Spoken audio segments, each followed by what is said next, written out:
coffee and the cookies. Dr. Hiltz, we greatly appreciate that. Now we can have a little bit of a sugar high going into the rest of the evening. We're moving right along. We're on to agenda item 11. This is to approve the 10-year capital improvement plan.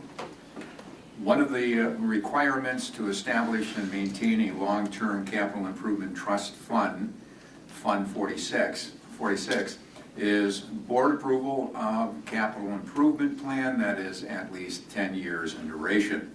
The following motion and presented capital improvement plan fulfills this obligation and offers desired flexibility that will enable the district to leverage this tool to maintain and improve district buildings and grounds. With that, Mr. Tess. Thank you again. The DPI has made it quite clear that to have a Fund 46, you only have to establish the 10-year capital improvement plan. So when we created Fund 46 6 years ago, we did establish this plan. We're not required to bring this to you as an update every year, but we think it's a better way to stay fresh and keep it on our mind. So we're creating a Fund 46, or we created a Fund 46 to better leverage state aid. And it's a way of spending money and getting state aid on it, but you spend money into your own account. A subdivision of the general fund, so to speak, called Fund 46. So you spend money by putting it in a savings account is what it amounts to. And in that savings account, you can only use it for what's in the 10-year capital improvement plan. So it's still in fund balance, it's not spent, but by the aid formula with the state of Wisconsin, it's considered to be spent. So it's a way of maximizing aid. So the first motion I have in front of you is to approve the 10-year capital plan. In all honesty, it's the same one we had last year. It's got a different date on it, but it keeps it in front of us and we keep discussing it. And then the very next motion would be to consider how much money we're transferring from Fund 10 into Fund 46, just a different place to store it. So I kind of wrap both of my presentations into one, but this is the first one, consideration of the 10-year capital plan. I'm seeking a motion to recommend to the full board the approval of the 10-year capital improvement plan as presented. So moved. Second. Questions? No question, just a comment if anyone from the public is paying attention to it. We do have a much more detailed plan than this that we operate on, but this is statutorily required and just meant to be flexible, as Bob mentioned. Good point. Just so nobody thinks that this page is our actual 10-year plan I'm really glad you mentioned that. for 20 locations. Constantly moving. Yeah. Okay. All in favor? Aye. Opposed? So moved. All right, transfer from Fund 10 to Fund 46. The district's long-term capital improvement trust fund, Fund 46, may only be funded through transfer from the general fund. Following establishment of such a trust fund in 2016, transfers may be made from the general fund to Fund 46, with the understanding that any such transferred funds would become available 5 years from the creation of this fund during 2021 and 2022. Administration recommends an amount of $300,000 to be transferred. This amount will be considered a shared cost for 2021-22 for purposes of calculating equalization aid for 2022-23. This will effectively increase shared costs for 2021 and 22 in a year when shared costs are lower because of the increased dependence on ESSER funds. The only thing I'm going to add here is we were a little bit more nervous about this transfer 5 years ago when we hadn't reached that 5-year threshold for spending the money. We're past the 5-year threshold. We literally could put money into this account, get aid on it, and if we ever had cash flow issues and had to engage in short-term borrowing, which we're not expecting to have to do, we could access this money. We could access this money for anything that's on that 10-year capital plan, thus displacing other money to free up. So what used to make us a little bit nervous with making this transfer doesn't make us as nervous anymore because we can literally put it in and take it out the same year. In fact, there are some school districts that take their entire capital improvement budget and at the beginning of the year, they put it in this fund. And then the Buildings and Grounds Department doesn't have to worry about spending it during that year. They can run over to the next fiscal year or even the next fiscal year, and especially with bidding and supply chain issues right now, it's sometimes a pretty good idea. So what gave us a little bit of anxiety 4 or 5 years ago doesn't nearly do that for us now because we have access immediately to this money. So seeking a motion to approve the transfer of $300,000 from the general fund to the long-term capital improvement trust fund during the 2021-22 fiscal year.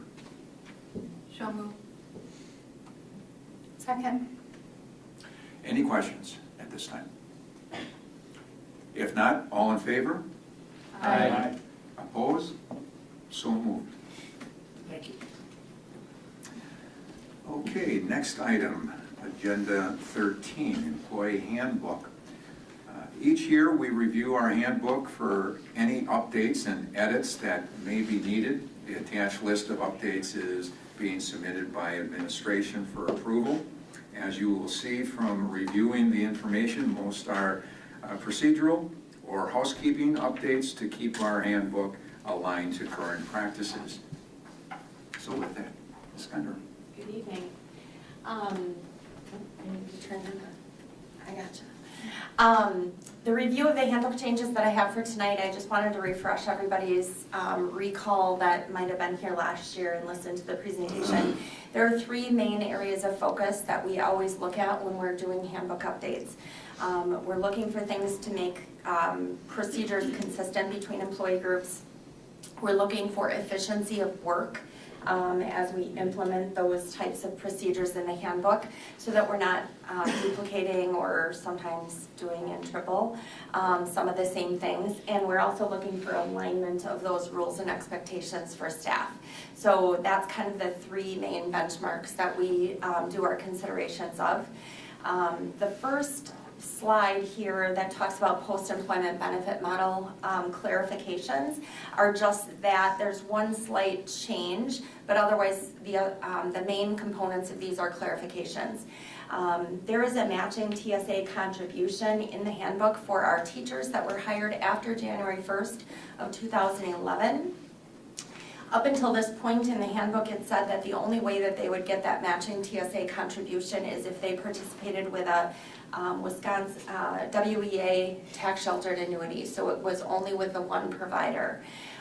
We are adding an additional option so that those teachers that also contribute to a 457 can receive the matching contribution. It just gives teachers a choice between 2 different options.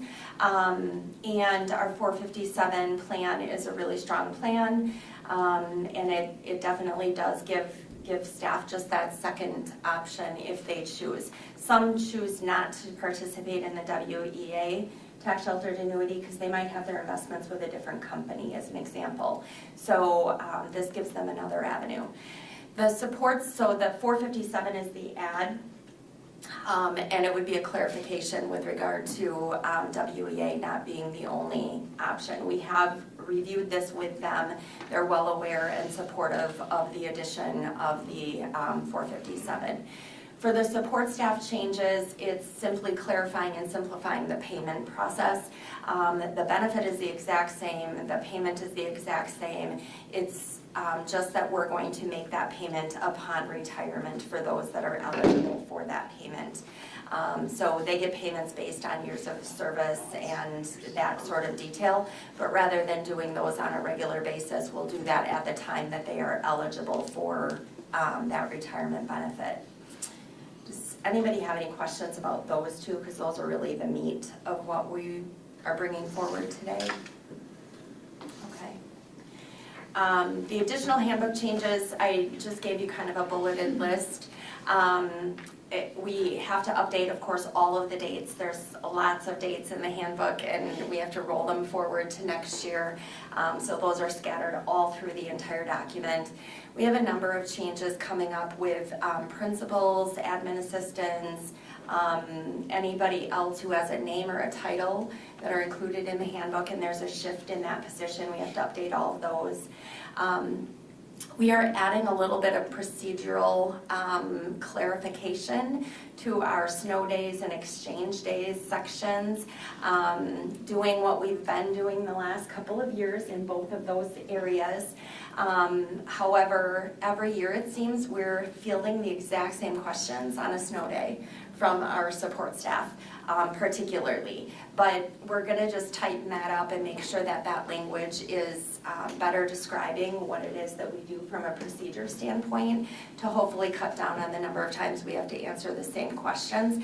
Anytime we get multiple questions year after year, it kind of is an indicator to me that we probably need to rewrite the language so it's a little more clear.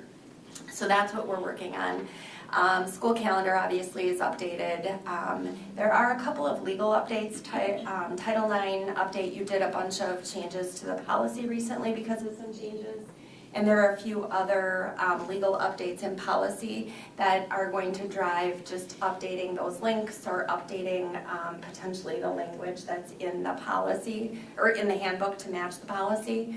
I actually try to not have the language duplicated in both places. So in some cases, what we may be doing is taking out language of the handbook, but referencing the policy with a link, just so that if the policy updates, it'll automatically update then for the handbook.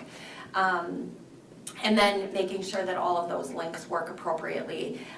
We had launched the handbook and somebody contacted us and said, hey, I clicked on this particular link and it didn't take me to where I wanted, said the link was broken. So there's a couple of those that we're continuing to fix, and we fix those when they happen, but we always do an update just to make sure that anything we've touched has been updated. So I kind of consider all of those housekeeping and just cleaning up the dusty corners kind of thing. Can I just make a comment on the snow day thing? I know it causes a lot of controversy, and I know we have some built-in days, and I think DC Everest is on a similar plan that they have, but where, you know, utilize a snow day, call it a snow day, and then utilize virtual days if we run out of, you know, snow days. I know that's been tightened and shortened, but I don't think there's that many, but I think controversy in the community or, you know, questions, that being able to call it a snow day, and then if we exceed, you know, if we have a really bad winter season and we have 10 snow days, well, obviously we're not gonna have 10 snow days where you're not doing anything.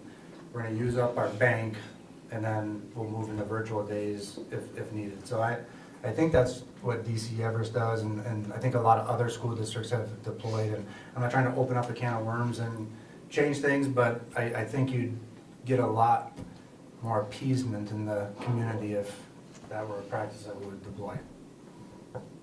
Thank you for that. It is outside of the Yeah. handbook language, and I need to clean up the handbook language so we address it one way or the other, but I appreciate that feedback, and I think we can take that into the area for discussion that it belongs. So, thanks. You're not alone with that. I've heard that from others. Others? Yeah, on that note, I've heard it more related to actual snow days as opposed to cold days. Because if it's so cold that we can't have school, people aren't really going outside and enjoying it anyway. It's more of the actual nice snowstorm. Yeah. But They will in the new charter school. that's right. That's right. I had asked that prior to the next meeting that we get the pages of the actual changes so we can see those. I just want to clarify that.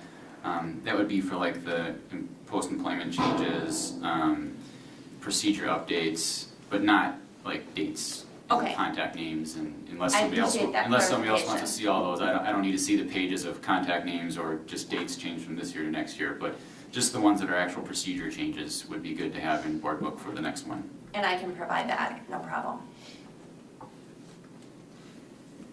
Any other questions? If not, seeking a motion to approve the presented changes to the handbook language for 22-23 school year. So moved. Second.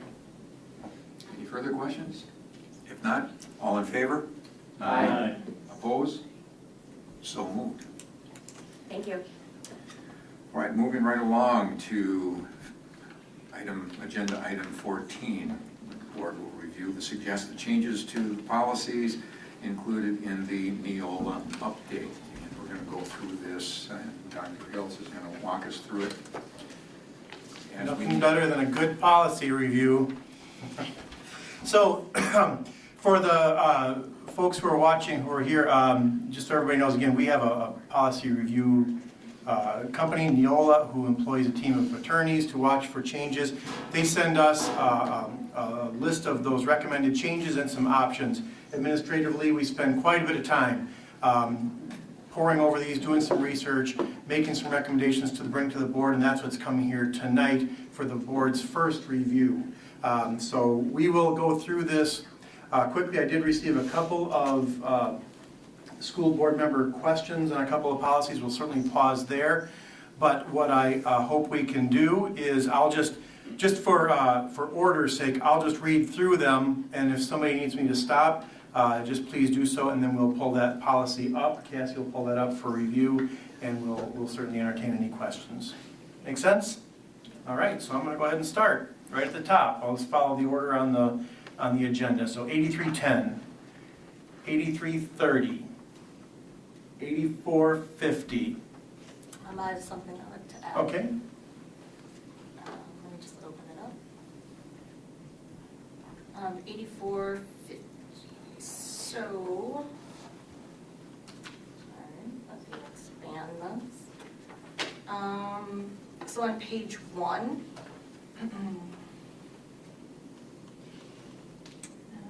it says at the end of that page, protocols, the last sentence, protocols shall be developed with consideration for the following resources. Right. I would like to add between following and resources, the last 2 words. I would like to add evidence-based, so that it would read, protocols shall be developed with consideration for the following evidence-based resources. Okay, and just for everybody's sake, Cassie, could you scroll up just a little bit? So the resources that are being referred to are any statewide declaration, public health, DHS, parent or student groups, which would likely not be evidence-based, or other resources. So that would really undo the recommendation for D. I wanted to keep that in there because it's important that we hear from our parents and students, but just insert evidence-based. And I had a question on this one as well. I'm trying to find it, but could you scroll up for me, please, Cassie? So here it says, the staff member shall contact the Marathon County Health Department to report the incident. Now, this is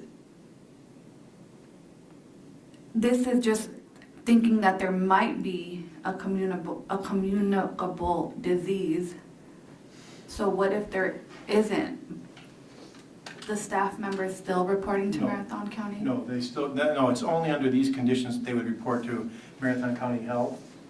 And what is the condition? Because from what I read, it said exhibits the symptoms. So.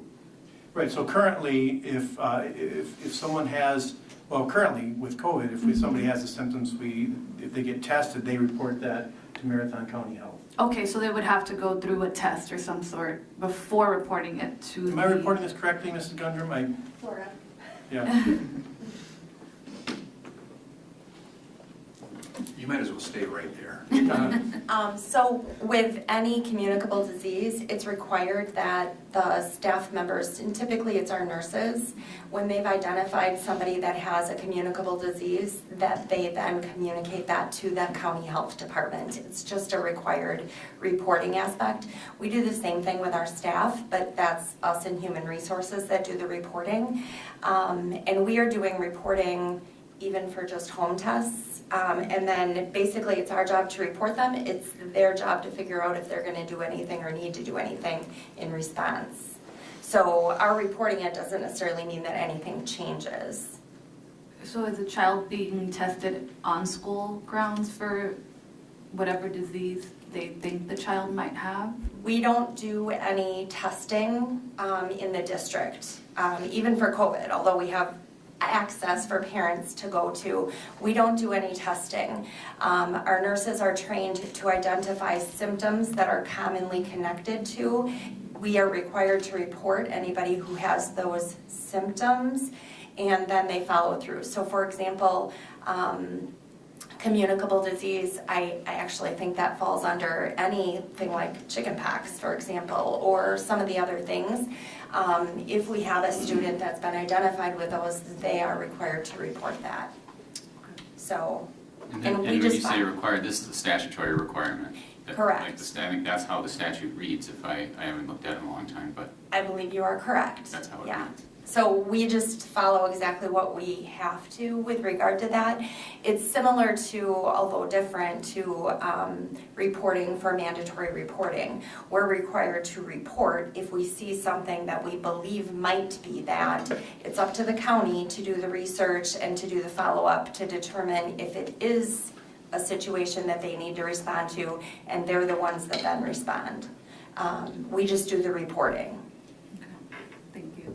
As an agency administrator, whenever there's a report like that made, is there an administrative function where that report is automatically then forwarded to the principal or to the superintendent of schools office so that that it's not just an individual staff maker making the report? Yeah, are you asking for the communicable disease policy Yes. specifically? There is a process where they do log if they've made any of those mandatory reports, and so we do track that information. I believe it's shared with the principal as well as with the director of pupil services typically. Great. When it's a student particularly. When it's a staff member, I don't really tell anybody, we just do the report and we track it ourselves. So, Thank you. do that. Good on that one? All right, thanks, everybody. Thank you, Tabitha. Yep. All right, we'll continue. 8451. Dr. Haynes, Oh, yes, I'm sorry. did we come to a decision on evidence-based? I can add it in for, unless someone has a concern about it. Sorry, thank you for going back to that. I guess my only question would be is who or what evidence? Because as we saw with COVID, there's contradictory. Right. I understand where you're going, I agree with it, but if someone came and presented, contradictory arguments, which one takes precedent? Well, I would think that, sorry, I closed it. Let me open it again. It's up on the screen too. Oh, yeah. So, with underneath, protocol shall be developed with consideration for the following resources. There's A, B, C, D, and E. Those would be the resources. So I would think that as long as A, B, C, D, and E all agree with each other, those would be the resources that we would follow. Or like most of them go together, then those would be the resources that we would follow. I agree with Pat. I guess I don't quite see the need for that. I think it seems like unnecessary language. There's obviously reference to sources that would be used to make a decision in these cases, so I think the policy looks fine as written. Yeah, and like I said, I understand where you're going with it, to try to add some more certainty around it. We experienced the contradiction for a long time, but in my head, I don't know how we reconcile that. That was my only concern. So, And again, I think we would all agree with what you're saying. I guess if I'm thinking of the Centers for Disease Control or DHS, those are certainly evidence-based. Local health departments, evidence-based. The parents and students that you want to keep would be the ones that are not necessarily evidence-based. And one other thing just to consider, not that this is a reason not to do a substantive change, but any language that we change in here, we have to keep track of that ourselves because Neola won't. Right? Yeah, well, I wanted to keep the parents and the students still in this policy. It's important to hear from them. But again, we go back to all the contradictory information that we did get from COVID. And so it's still important to hear from our constituents, no matter what their views are, no matter what articles they're getting their information from. But then, it's important as well that, if we're presented with something that's evidence-based, that has a heavier, heavier weight into how we decide things rather than, it's just, I don't know. Yeah, I don't disagree, I understand where you're going. I Yeah. just- I'm fine with it either way. We'll add it in. This is our first review of it. We can revisit if people have questions. Is that good for now? Yeah. All right, thank you. So that was, gotcha. All right, continuing, thank you. 8451, 8500, 8660, 9270, 9500. Which one? In case he's reading them, could you scroll it down?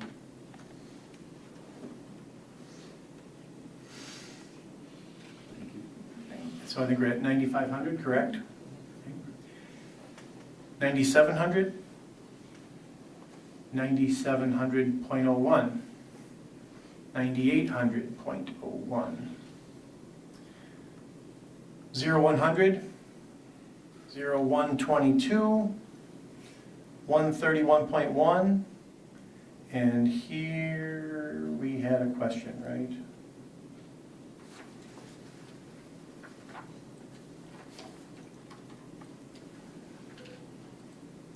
Nope, sorry, I got early there. 142.1. Any questions on it? All right, 143 and 144.2, we did have a question. Board member ethics. That was one. Yeah, Lance, do you want to speak to that? Yeah, this is the policy that's set for deletion. One of the speakers asked why we would be deleting that, and the reason is because most of it is incorporated in the policy that's going to follow. So I'm fine with the deletion of the policy, but the question that I have is there are a couple things in here that weren't added to the policy, to the next one. Actually, it's two for now, 144.5. And that would be the volunteering provision, the political pressure and partisanship provision, and the not making statements or promises on future votes. I thought those were things that we've developed ourselves as a board over the years. One of them, the volunteering one, with advice from legal counsel. So I thought it was worth keeping those in, and wondered if we could add those to the 144.5.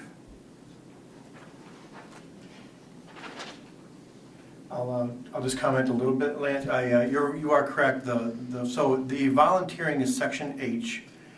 Speaks to the only form of volunteering for a school board would be kind of infrequent, single event kinds of things. That is not addressed in 144.5, which is where most of this language went.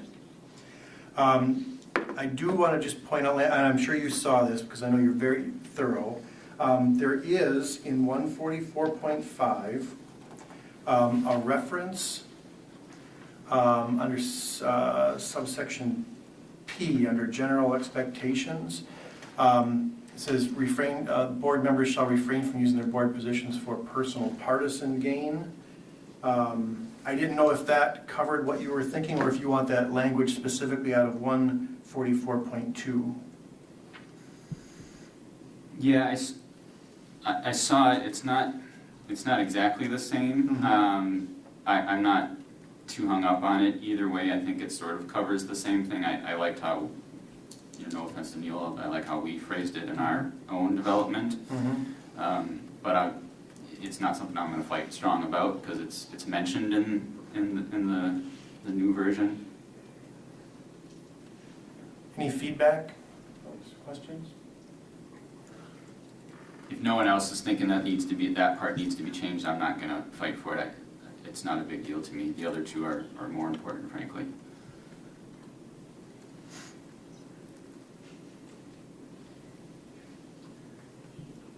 I can, similar to the evidence-based, I can add them in an appropriate spot and for board review.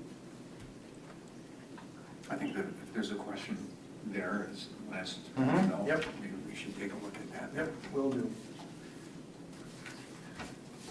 Okay. Thank you. Anything else on those? Nope, that was it, thanks. All right, thank you. So then 143.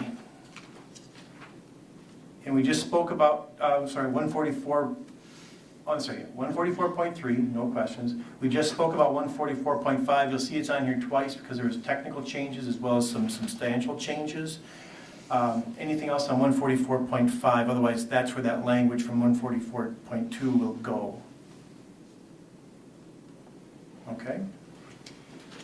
Moving on then, 145, 0151, 0152, 0165.1, 0165.2, 0167.3, 0171.1, 1130, 1210, 1421, That was one that I had on, yes, that I told you. yes, Sorry, me again. right, no, 1421. We'll pull it up.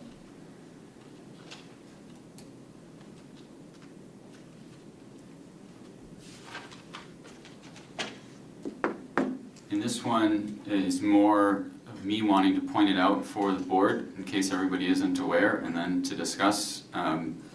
This requires our employees to report to the superintendent any arrests or criminal convictions, which makes sense. It also says municipal violations, which also is often referred to as an ordinance violation. So what that is a citation that doesn't have the possibility of jail time.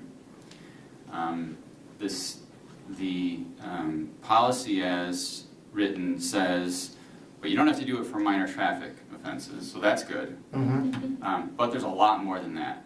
This is, you got cited from the city because your dog was barking. This is your registration sticker on your boat was expired. Any possible fine that you can think of is covered by this. And so I don't know what the answer is, though, because there are some municipal violations that we do want reported, because we had a situation once where something wasn't reported because it wasn't technically criminal, and we thought, hey, we'd really like to report municipal, and Pat, you know what I'm talking about, because you were still here then. So I don't know what the answer is to that, because there are municipal things that we would want reported that aren't criminal. But do we want to require our employees, and technically to be subject to discipline if they do not tell you every single time they get any ticket of any type? Other than traffic. Other than minor traffic? Would you like me to do a little research on maybe some amendments that other districts have done that kind of narrow that focus? Yeah, if we can have something that somehow hits, because there are municipal things that we would like reported, but not everything.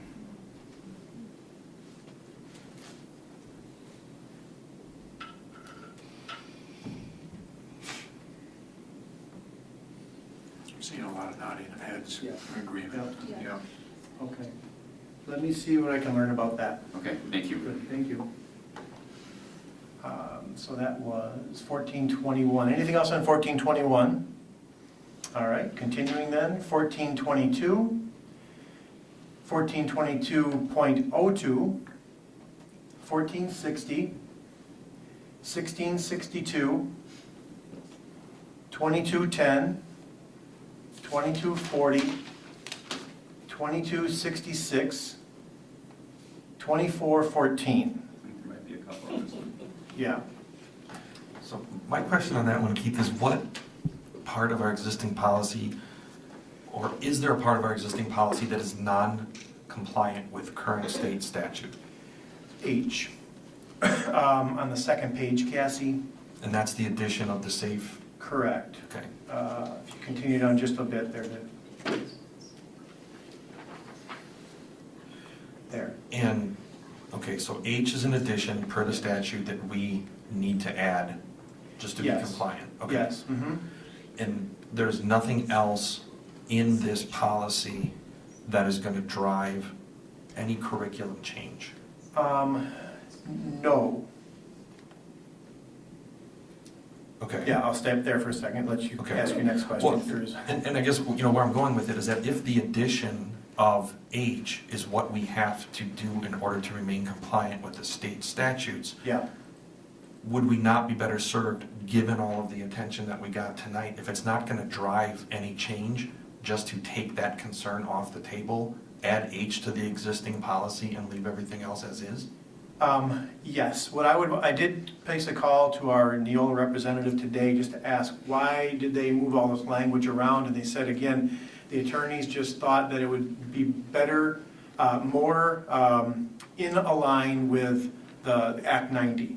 I pulled up Act 90 today, I couldn't see, I don't read a lot of statutes. If you look at the statute though that's cited, they basically are recommending that we just mirror the statute. Yes, Which we can do, but I think this is one of those situations where we can also say, but we go farther than what the statute requires. yes. And we can give a lot of assurances to people by saying, this is not us trying to change something so that we then can change curriculum by just saying, we're not going to take Neola's suggestion, which I'm glad we work with Neola. There are other local districts that have made this change, by the way, and have adopted this proposal because they're Neola partners, and it didn't cause much controversy. I didn't hear about it anyway.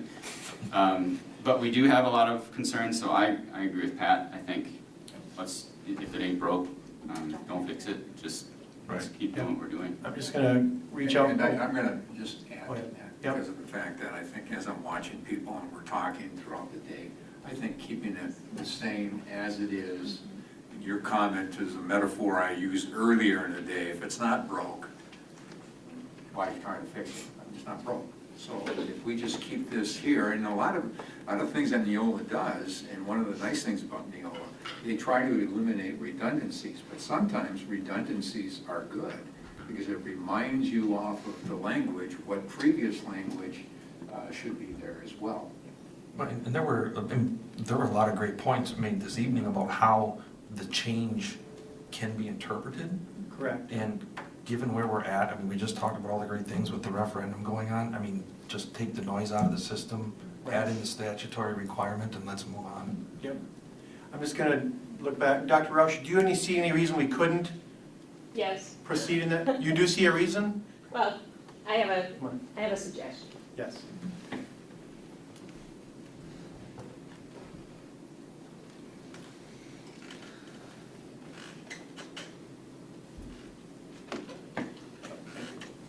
I would recommend that we adopt Neola's language and do the moving around of the pieces that are identical.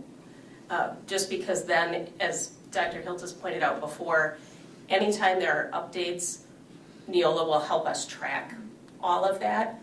And then what we could do is, if you look at the beginning, you can see we've done some work on this. Lots of colors here. But under number 6, under the red, the last couple lines there about where it speaks specifically to contraceptives and barrier methods, that piece could be added, yeah, it's number 6, starting right where the number 6 is, where it says the health benefits. From those last 3 lines are actually different.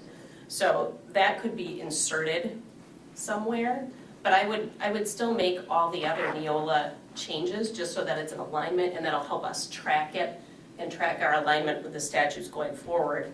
And then adding that piece back in about contraceptives and barrier methods, I think does what you were talking about, Lance. When you say added somewhere, you're in this policy, Yes. just in a different part. Yes. Yeah, I think that's. So rather than keep our policy and just add Neola's H about the safe haven, I would take their technical adjustments and then add our line about the contraceptives and barriers. And I'd be happy to help you make sense of that, Cassie, Right. before next time, so that you can all see exactly what that means. I understand what you're saying. I disagree with making, to me, it's not, this is one policy of how many, and keeping track of statutory changes going forward, I don't think is a real laborious task. if they change, and then we adjust the policy. But I can go either way if you guys think that's best, that's fine, as long as the spirit and the content doesn't change.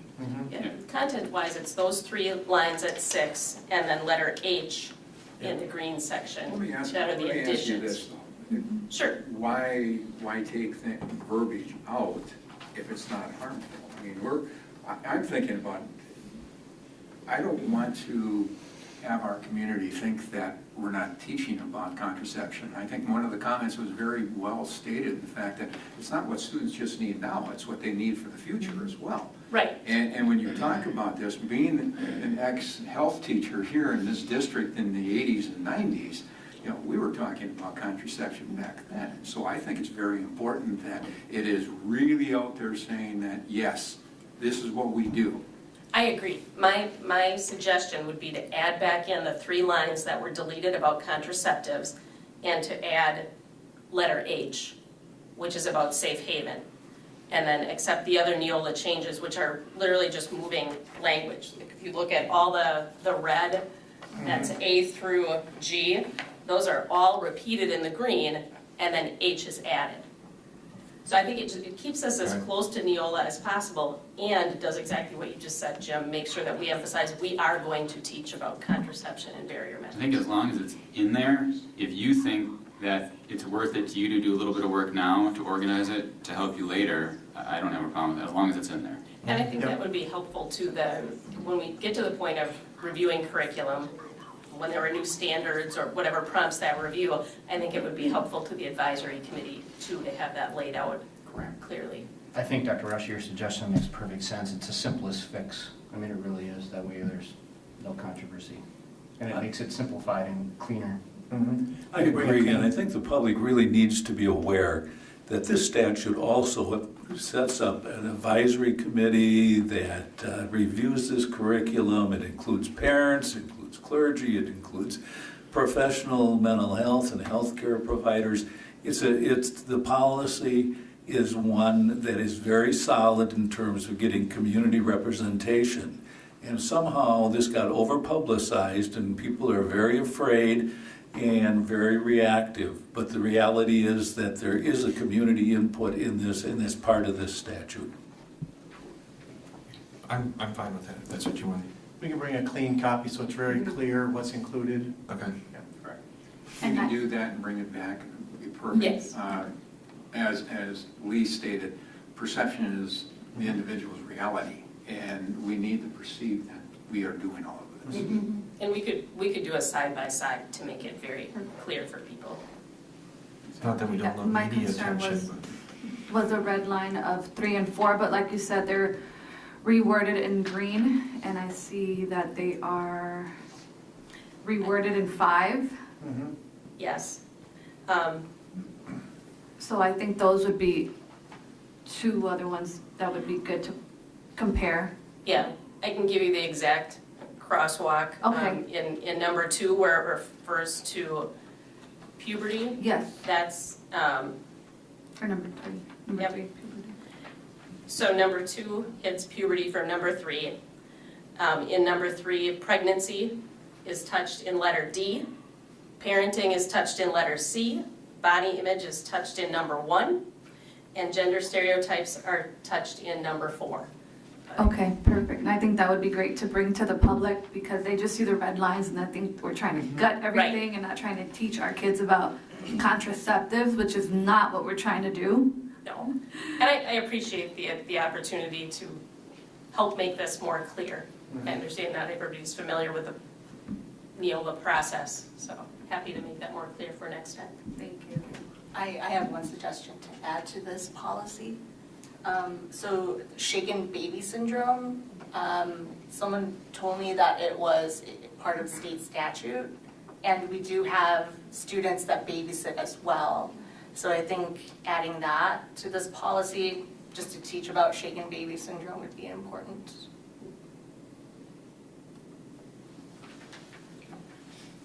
Is that part of, sorry, I think that is important to teach. My only question is would that be in the human growth and development Yeah, I wasn't sure curriculum? about that, yeah. Or would it be in a different curriculum? That would just be a question. Yeah, that I would I'm have. not sure, we'd have to ask our teachers. Or, you've got your curriculum document? I was saying, it's addressed in something I looked at Yeah. today, and so we will bring that back for you on. Yeah, I think it's A lot good of to point out, I paper just want to in make front sure of we put it in the right policy, because if it's in a Right. different policy, then we'll hit it there. Good. Anything else on, Good point. thank you, Dr. Rauscher? All right.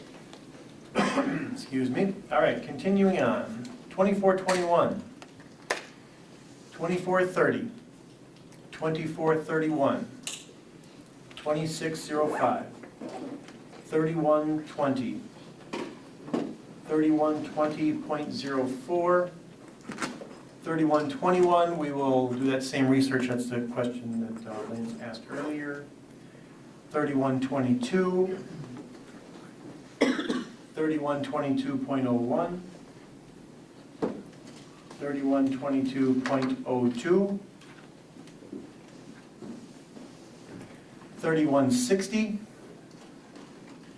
3170, 3215, 3217, 3230, 3310, 3340, 3362, 4120, 4121, 4122, 4122.01, 0.02, 4160, 4161, 4170, 4215, 4217, 4230, 4310, 4340, 4362, 5111, 5111.02, 5112, 5113, 5136, 5200, 5200.01, 5335, 5350. One question on that one, just Okay. looking at, it says suicide twice, is that just a typo? Where is it? The In the title? actual content? 5350, I'm just wondering why there's an extra suicide underline next to, on the title there. Oh. Usually that means that's an addition. Right, but that's, Right. I was looking at them both, to see if there was a difference, but they're Right. the same. Not that I'm aware of. Okay. You know anything about that, Cassie? You know, okay, I do not. all right. We can confirm. Yeah, I think it's just maybe a typo. Yeah. All right, good. 5461, 5500.01, 5511. Sorry, was there a question? No. Oh, okay. 5512, 5513, 5540.01, 5630.01, 5720, 5722, 5772, 5840, 5880, 6108, 6114, 6146, 6147, 6151, 6152, 6330, 7100, 7217, 7300, 7310, 7430, 7434, 7440.01, 7530.01, 7540.06, 7540.07,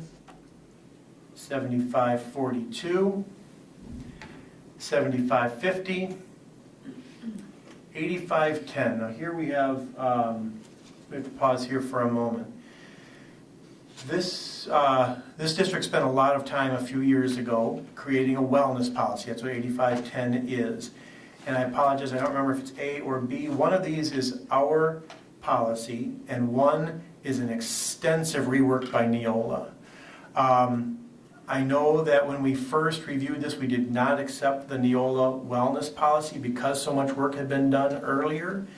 What we would propose to do is to stay with our policy, take a look at the recommended changes. They're just extensive, that's all. And we would like to review those this summer and bring back any recommendations to our policy that we might want to adopt from Neola. Is that agreeable? Yes. Okay, then we will remove it from the next reading, and we will bring that back with our next policy update, which will be later this summer, if that's agreeable. That'd be fine. Am I right on that, Cassie? Okay, thank you. All right, continuing on, 5722, 5517, 3123, 2260.01, 2260, and 1623. And that is the last policy, correct? All right. So we will take what your recommendations, move those into final copies, bring back to you in a couple of weeks. Dr. Thank Hiltz, you. would you like me to review the couple of changes you guys suggested, just to make sure I have it accurate? That would be great, thank you. Okay. 8450, add evidence-based. And 0144.5, add in Lance's questions, so we'll address those later. Same thing with, oh, I guess it's in there twice. 1421, research to narrow focus on reporting. For municipal violations, yeah. 2414, add an H, leave in the rest. Jennifer will help organize and also provide a side-by-side at the next meeting. 3121, review Lance's questions via email. 5350, eliminate the second suicide in the title. And 8510 will be removed from the next policy review for further review during the summertime. Sorry, did you say shaken baby syndrome to see where that's at? I did not, I will add that. Okay, thank you. Is that agreeable to everyone? Looks good. Wonderful, okay. I think if that update is done, I think we move to the next agenda item. Correct. It's been asked of me to take a look at agenda item 15 and 16 and to ask if it would be okay with the rest of the board to table those two for the time being. It's fine. Yes. We're not time sensitive So, until the start of next year. okay. So we will table those. Okay. And then we'll move on to agenda 17. Okay. Administration is requesting to approve increases to our substitute pay rates for the 22-23 school year. The following increases and rationales. And instead of me reading this, why don't you just go through what you're talking about, Ms. Hunter, and we'll move from there. Absolutely. And after further thought, I probably should have put all of that in as an attachment, so I apologize for the confusion of that. I'm just trying to speed us along now. Absolutely. So this one I think is a pretty easy one.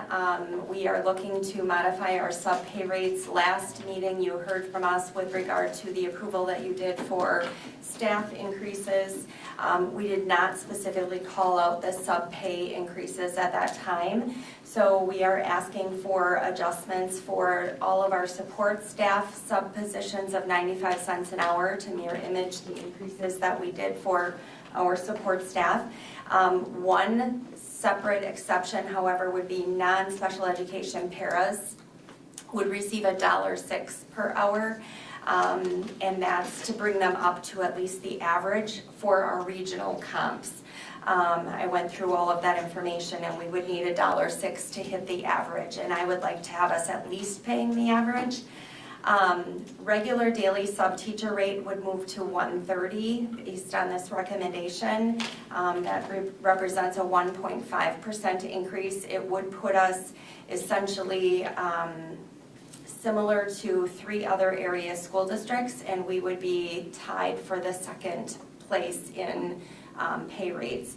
I did have a question that came up about Marathon School District, who did not participate in the survey results that I had available. I did reach out to Marathon. Their daily rate for sub-teachers is $175. They are $35 per day higher than the next highest district in the region. And I can just tell you our budget that we allow for substitute teachers would not support that type of an increase. So just so you are aware, I did look at that. The long-term sub-teacher rate request that we're making is to move that up by a 2.51% increase, which is the same that the schedule, the single lane model schedule for the teachers was raised. So that would take us to $222.90 for our long-term sub rate for next year. And that also would be right behind the highest paid district at this point for long-term subbing in the region. So I think these position us really well. I think the data really was very clear in terms of the direction that we brought forward for a recommendation, and I'm just looking for approval. Okay, with that, seeking a motion to approve the recommended substitute pay rates for the 22-23 school year. Second. Any questions? If not, all in favor? Aye. Opposed? So moved. Thank you again. And with that, we're at the final agenda. I am seeking a motion to adjourn. So moved. Second. All in favor? Aye. Opposed? So moved. All right, now we can go back into session for a quick one, and we'll take a look at this.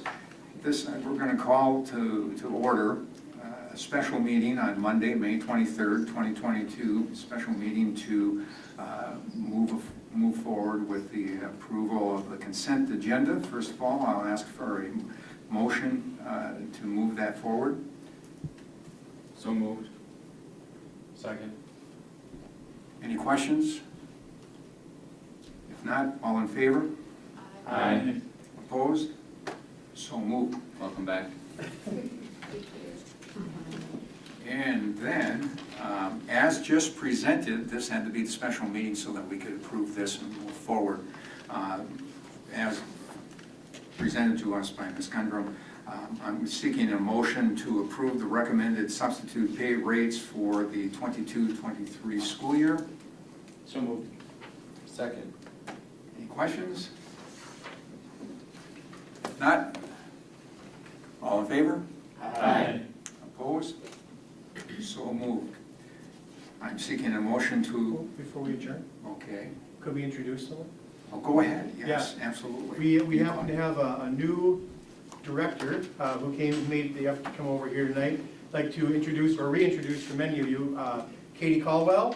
You just approved her to be the next Director of Learning and Student Achievement, replacing Mr. Nyman, who's going to Stevens Point. So welcome. Thank you.